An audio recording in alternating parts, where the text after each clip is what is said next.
अपर जोंक irrigation project जो पतोरा है वहाँ पर आर्टिफिशियल ड्राउट क्रिएट हो चुका है। इतना भयंकर परिस्थिति आ गई कि किसान सुसाइड करेगा। बिल्कुल बिल्कुल। अपनी गलती को छुपाने के लिए कलेक्टर इस टाइप का रिएक्ट कर रहे हैं। अभी हार्वेस्टिंग चालू हुआ है जैसे, और लोगों के पास हजारों क्विंटल जमा हो गया। जिस क्षेत्र में हम रबी फसल का पानी दिए वहां पर अभी से धान लाके काम करके रखे हुए हैं। एक ही पानी पंचायत के किसानों के साथ बैठ कर अपना लिपापोती करने लगे। वो जो एडीएम के नेतृत्व में हर महीने रिव्यू मीटिंग होना था, क्यों नहीं हुआ? आप मुझको बताइए, कलेक्टर आंसर देंगे इसका।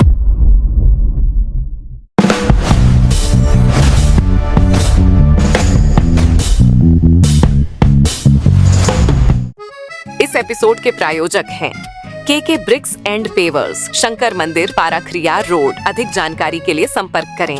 जोड़ो बिहुले सृष्टिनाश, जोड़ो बिहुले सृष्टिनाश। तो इसका मतलब है कि पानी अगर बहुत ज़्यादा हो जाता है तो तकलीफ है, और पानी बिल्कुल कम हो जाए तो तकलीफ है।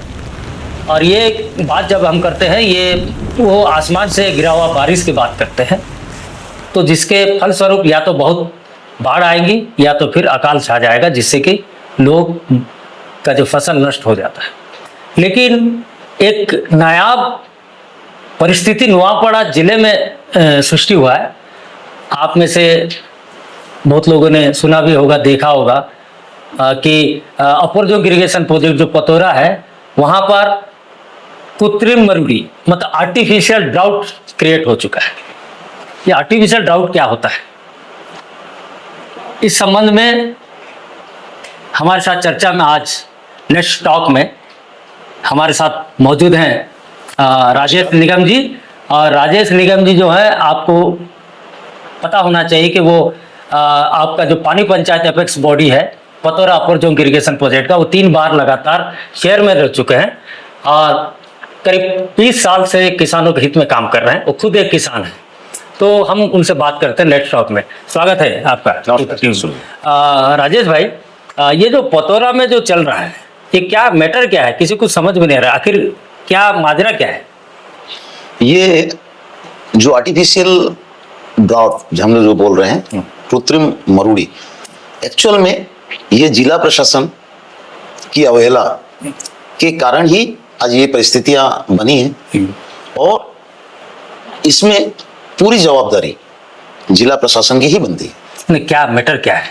मैटर ये है क्योंकि इसके पहले साल हमने ऐसा कोई मतलब ऐसा एक शब्द नहीं सुना था, ये आर्टिफिशियल ड्राउट, कृत्रिम मरुड़ी, जिसके लिए आप जिला प्रशासन को दर्ज दे रहे हैं। तो क्या मैटर क्या है? देखिए, जब तक पानी पंचायत अपने फंक्शन में था तो ऐसी परिस्थितियां कभी नहीं बनी। हो सकता है पानी बंटवारे के लिए बहुत ज्यादा आंदोलन वगैरह हुआ, लेकिन कोई भी किसान का पानी के कमी के कारण धान नहीं मरा।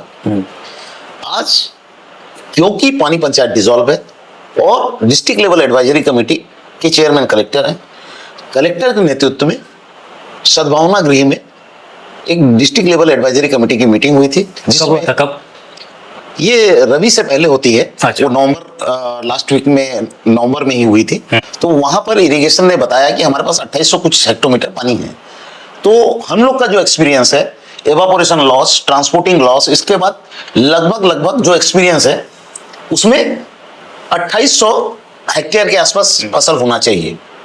लेकिन ये कलेक्टर, जैसे अभी आपको मालूम है, बीच में एक आंदोलन हुआ था, वो आंदोलन में कलेक्टर बोले कि किसान पानी चोरी कर लिए। पानी चोरी कर? आप मेरे को बताइए, क्या किसान चोर है? किसान कभी भी ये काम नहीं करता। ये अपनी जवाबदारी से बचने के लिए इस प्रकार की बातें कर रहे हैं। जैसे केनाल में जब पानी छूटता है उसको इरिगेशन डिपार्टमेंट छोड़ता है। जब उस मीटिंग हुई तो वो मीटिंग में मैंने अपनी जब बात रखी थी, अपना एक्सपीरियंस उनके साथ शेयर किया था। एक 84 प्रतिनिधि के हिसाब से मैं बोला था, आप अगर आइकट एरिया को टाइट रखेंगे तो जितने किसान धान लगा रहे हैं सारे किसान अपना धान काट के ले जाएंगे। लेकिन उस मीटिंग में मान्यवर जिलापाल जो कि उस मीटिंग के अध्यक्ष थे, उन्होंने अपने वक्तव्य में कहा कि मैं अपने लाइन डिपार्टमेंट के सारे लोगों को, इरिगेशन, रेवेन्यू, मैं तहसीलदार को भेजूंगा, मैं एडिशनल कलेक्टर को भेजूंगा, मैं एडीएम के नेतृत्व में हर महीने में रिव्यू करूंगा। लेकिन ये सारी बातें ही रहेगी। और जिसकी परिस्थिति आज जो हमारे किसान आज जो नुकसान का सामना कर रहे हैं, जो आर्टिफिशियल ड्रॉट का सामना कर रहे हैं, ये सारा दिन जिला प्रशासन। कुछ किसान से हम बात कर रहे थे, तो किसान कह रहे थे कि ये नेता लोग हमको ठग दिए। आप मेरे को बताइए, नेता वो किसान, पहले तो वो किसान नहीं होगा या वो खेती नहीं किया होगा। अगर नेता ठगे, ये कहीं ना कहीं वो अफसरों की चापलूसी कर रहे हैं जो ये मीटिंग प्रेजाइड किए। आप मेरे को बताइए, नहर उनके कंट्रोल में है, पानी उनको कब छोड़ना है उसको जल चक्र बना के देते हैं। आप जल चक्र को क्यों डिस्टर्ब किए? उसमें नेता गए थे क्या? अगर नेता गए थे, आप उनकी बात क्यों सुने? आज वो नेता कहाँ है? मैं जानना चाहता हूं। और अगर कोई नेता डिस्टर्ब किया है तो उस नेता का नाम आना चाहिए, उसको क्यों छुपा के रखें? किसान ये कह रहे थे कि कुछ नेता हैं जो लोग अपने अपने एरिया के अंदर वहां बोल दिए कि वहां किसानों को बोल दिए तुम चिंता मत करो, इस बार 4000 हेक्टेयर में पूरा पानी आएगा। तो सोच के किसान लोग अपना धान बो दिए। रबी फसल में जो आइकट होता है, जो पहले 10 दिन के नहर में पानी आता है, जितने एरिया को वो इरिगेट किया, जितने एरिया को वो सिंचित किया, उतना ही एरिया आइकट होता है। अच्छा, लेकिन जब सेकंड पानी छोड़े और नेताओं के बोलने से या अफसरों के बोलने से वो समय को बढ़ाए, तो नेचुरली एरिया बढ़ेगा। और जब एरिया बढ़ा तो उसके लिए जवाबदार कौन? प्रशासन क्यों टाइट नहीं हुआ? जबकि प्रशासन को बार बार मैंने ताकीद किया था उस मीटिंग में कि सर, जो भी आदमी फसल लगाएगा वो फसल काट के ले जाना चाहिए। एक किसान जो फसल काट के अपने परिवार की उन्नति के लिए काम करता है, एक चिंता बना के रखता है कि मैं फसल बेचूंगा, इससे मैं अपनी बेटी की शादी करूंगा, या मैं एक घर बनाऊंगा, या मेरे बेटे को हायर एजुकेशन के लिए भेजूंगा। आप मेरे को बताइए, वो किसान 95% अपना खर्च करने के बाद सिर्फ उसका अगर कुछ बचा है तो फसल काटना ही बचा है। वैसी सूरत में अगर फसल मरती है तो आप बताइए ये कितना दुखदाई है। आज अगर कोई किसान सुसाइड करेगा, आप देखिए सारे लोग लोन लिए हैं। जो जिला प्रशासन बोल रहा है आप किसानों का धान खरीदने के लिए, फसल खरीदने के लिए आप रजिस्ट्रेशन किए हैं। कैसे रजिस्ट्रेशन किए? आपको आइकट समझ में नहीं आया? आपका रेवेन्यू डिपार्टमेंट कहाँ था? आपका कोऑपरेटिव सोसाइटी कहाँ था? सारे पैक्स में रजिस्ट्रेशन हुआ है, सारा पैक्स धान खरीदता है, उन्होंने रजिस्ट्रेशन किया, आप क्या कर रहे थे? अच्छा, अपनी गलती किसी और के ऊपर थोप देना, ये बहुत आसान काम है। आप मुझको बताइए, क्या कलेक्टर आंसर देंगे इसका? उनके वो जो एडीएम के नेतृत्व में हर महीने में रेवेन्यू मीटिंग होना, ये रिव्यू मीटिंग होना था, क्यों नहीं हुआ? नहीं हुआ। जो बोले थे आरआई लोग क्या कर रहे थे? जबकि मालूम है कि आइकट एरिया कितना है, वो अपना मैप देख के बता सकते हैं। क्या प्रशासन किसी को रोका आइकट बढ़ाने से? क्या वो उनकी जवाबदारी नहीं है? धान कर दिए, पानी छोड़ा प्रशासन ने, क्योंकि प्रशासन की जिम्मेदारी बनती है, तो आज वो फसल उनका नष्ट हो गया। लेकिन मजेदार बात यह है कि फसल से जुड़ा हुआ रजिस्ट्रेशन भी है। आप अगर धान बेचना चाहते हैं रबी फसल के, तो आपको रजिस्ट्रेशन करना पड़ेगा। रजिस्ट्रेशन सीधा जाकर नहीं कर सकते जब तक आपका रेवेन्यू डिपार्टमेंट जो है, रेवेन्यू और एग्रीकल्चर दोनों डिपार्टमेंट जब तक आइडेंटिफाई नहीं कर लेते कि इस जगह में पानी आने वाला है, यहाँ पर फसल हो सकता है। तो जब वही राजेश निगम जी वही बोल रहे हैं कि जब रेवेन्यू और इनके प्रशासन को बोल सकते हैं, उनको क्या पता नहीं था कि पानी कहाँ तक आएगा। तो इसके लिए जिम्मेदार कौन है? आप जो देख रहे हैं दर्शक, हम उनसे उम्मीद करते हैं कि आप अपने कमेंट बॉक्स में जरूर इस विषय पर अपना मत दें। तो राजेश जी, अभी आप लोगों ने एक बार फिर घेराव किया था कलेक्टर, इस दिन जिला परिषद का मीटिंग हो रहा था जी, हम भी वहाँ थे। लेकिन अंदर से, बाहर से भी तो आवाज़ थी, अंदर से बहुत जोर से जिलापाल की भी आवाज़ आ रही थी। तो दर्शकों से मैं थोड़ा ब्रेक लेना चाहता हूँ। वो जिलापाल बहुत जोर जोर से चिल्ला रहे थे, क्या बोल रहे थे वो आप देखिए। उसको देखने के बाद हम राजेश जी से फिर चर्चा करेंगे। इस एपिसोड के प्रायोजक हैं KK bricks and pavers, Shankar Mandir, Parakharia road. अधिक जानकारी के लिए संपर्क करें।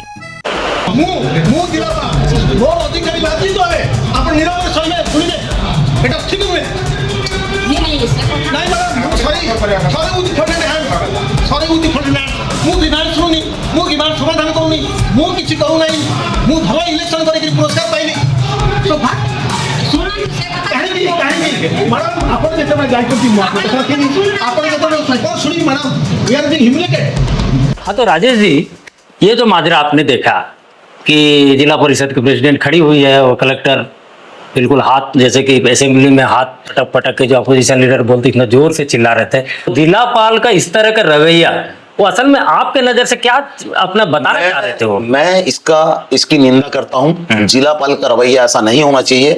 बाहर किसान आंदोलन में है, अंदर सारे लोग किसानों के हक के लिए बात कर रहे हैं। अपनी गलती को छुपाने के लिए कलेक्टर इस टाइप का रिएक्ट कर रहे हैं। आपको ये डेमोक्रेसी है, डेमोक्रेसी में पब्लिक और पब्लिक सर्वेंट, बाकी जो बैठे हैं वो पब्लिक रिप्रेजेंटेटिव हैं, बाहर जो खड़े होकर आंदोलन कर रहे हैं वो पब्लिक है और पब्लिक सर्वेंट है। वो शब्द सर्वेंट लिखा गया है। आप उनको सेवा मुहैया कराएंगे तो क्या एक जिला का जिलापाल अगर ऐसा व्यवहार दिखाता है तो कितने दूर तक ये सही है, ये सारे लोगों को सोचना चाहिए। जैसे कि हमें जानकारी मिली है कि जिलापाल महोदय आपकी जिला परिषद मीटिंग होने के 1 या 2 दिन के बाद वो पतौरा डैम की ओर दौरा किया और किसानों का मीटिंग किए।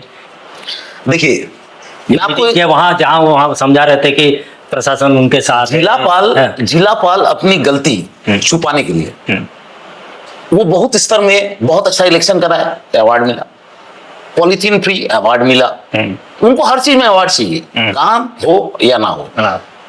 ठीक है, तो आप मेरे को बताइए 9 पानी पंचायत के किसानों को रबी फसल दिया गया था। अच्छा, ये सारा वक्त जाके सिर्फ एक पानी पंचायत में बैठ के चंद किसानों के साथ, कुछ दल के अध्यक्षों के साथ, जिस दल से जिलापाल प्रभावित हैं, अच्छा, वहां पर मीटिंग करके क्या संदेश देना चाहते हैं? अगर वो किसानों के हितैषी थे तो 9 पानी पंचायत से किसानों को बुलाना था और उनकी समस्या सुनना था, ना कि एक ही पानी पंचायत के किसानों के साथ बैठ के अपना लिपापोती करने लग गए। अच्छा। मेरे को बताइए इसका ये क्या होना चाहिए? आपको बिल्कुल यकीन है सिर्फ साराबोंग के ही किसान थे? आपको मैं उसका कलेक्टर महोदय का इसमें सोशल मीडिया में वीडियो छूटा हुआ है। मीडिया है जी, हाँ।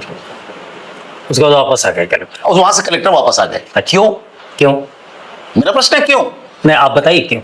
अगर उनके में सत साहस था तो 9 पानी पंचायत के किसानों को बुलाना था, और जिन लोगों को लेके वो डीएलएसी मीटिंग कराए थे, जिन जो नेताओं के ऊपर आरोप लगाया जा रहा है, सारे लोगों को बुला के किसानों के साथ बैठ के बात करना था।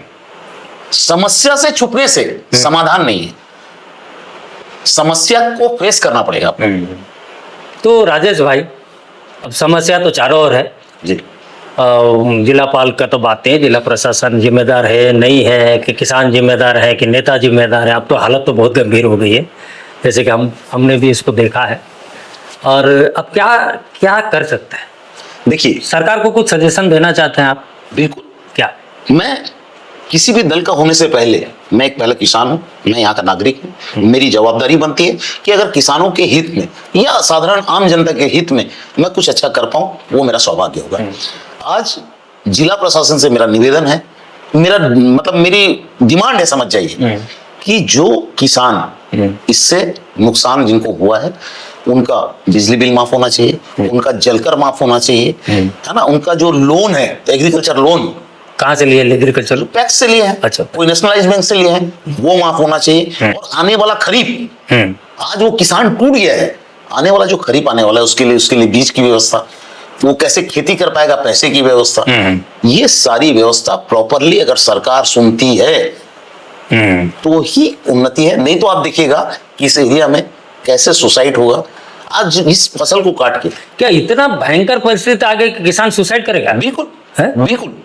आप देखिए, यहां पर चंद लोग ऐसे हैं जो छत्तीसगढ़ में रबी फसल का धान खरीदा नहीं जाता।